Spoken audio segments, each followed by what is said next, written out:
Breaking news చూస్తున్న నిజామాబాద్ జిల్లా భీమ్గల్ కస్తూర్బా పాఠశాలలో విద్యార్థులు అస్వస్థతకు గురయ్యారు. 100 మంది విద్యార్థులను కడుపు నొప్పి బారిన పడ్డం, వాంతులు చేసుకోవడంతో చికిత్స నిమిత్తం వారందరినీ హుటాహుటిన నిజామాబాద్ ఆసుపత్రికి తరలించారు. రాత్రి భోజనం చేసిన తర్వాత విద్యార్థులకు కడుపు నొప్పి, వాంతులు మొదలైనట్లు తెలుస్తుంది.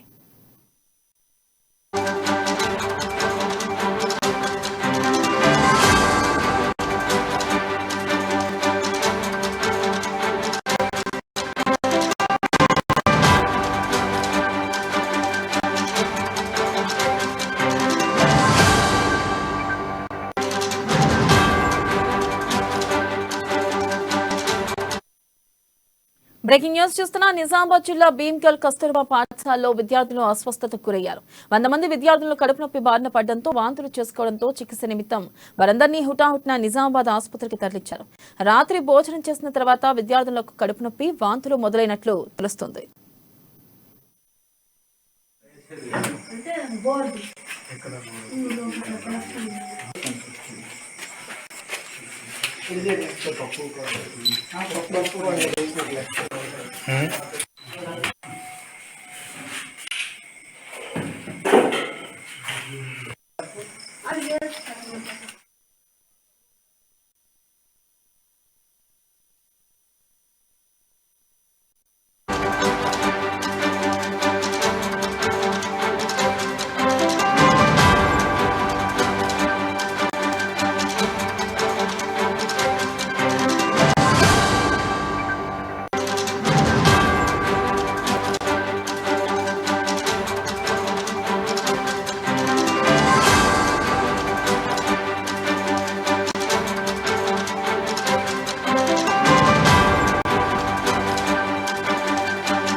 బ్రేకింగ్ న్యూస్ చూస్తున్న నిజామాబాద్ జిల్లా భీమ్గల్ కస్తూర్బా పాఠశాలలో విద్యార్థులు అస్వస్థతకు గురయ్యారు.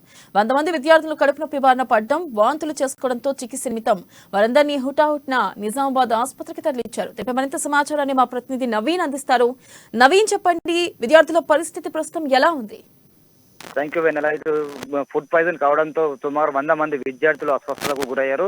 వారిని నిజామాబాద్ జిల్లా ప్రభుత్వ ఆసుపత్రికి తరలించారు. అయితే ఈ సంఘటన నిజామాబాద్ జిల్లా భీమ్గల్ మండలంలో చోటు చేసుకుంది. భీమ్గల్ మండలం కస్తూర్బా పాఠశాల నిన్న రాత్రి సమయంలో విద్యార్థులు భోజనం ఇప్పటిలాగే డిన్నర్ చేశారు. అయితే డిన్నర్ చేసిన తర్వాత ఒక్కసారిగా వారికి కడుపు నొప్పి, వాంతులు కావడంతో అక్కడ ఉన్నటువంటి సిబ్బంది హుటాహుటిన 80 మందిని నిజామాబాద్ జిల్లా ప్రభుత్వ ఆసుపత్రికి తరలించగా మరో 20 మందిని భీమ్గల్ ఆసుపత్రికి తరలించారు. అయితే ప్రస్తుతానికి వారు చికిత్స పొందుతూ ప్రస్తుతానికి ఎవరికైతే అపాయం లేదని కూడా ఇటు వైద్య సిబ్బంది చెప్తున్నప్పుడు కనిపిస్తుంది. అయితే ఈ సంఘటనపై దర్యాప్తు చేపట్టినటువంటి అధికారులు అక్కడ ఉన్నటువంటి హాస్టల్కి సంబంధించినటువంటి వంటశాలకు వెళ్ళి అక్కడ ఉన్నటువంటి పూర్తిగా వస్తువులను పరిశీలించారు. దాని అనంతరం అక్కడ వండినటువంటి ఏదైతే ఫుడ్ ఉందో ఫుడ్ శాంపుల్ కూడా సేకరించారు. దీనిపై కూడా క్షుణ్ణంగా దర్యాప్తు చేపడుతున్నామని చెప్పి కూడా చెప్పారు. అయితే నిన్న రాత్రి సమయంలో కూడా పప్పుతో పాటు వంకాయ కూర తిన్నారని చెప్పి కూడా అక్కడ ఉన్నటువంటి సిబ్బంది చెప్తున్న పరిస్థితి మాత్రం కనిపిస్తుంది. అయితే ఈ రోజు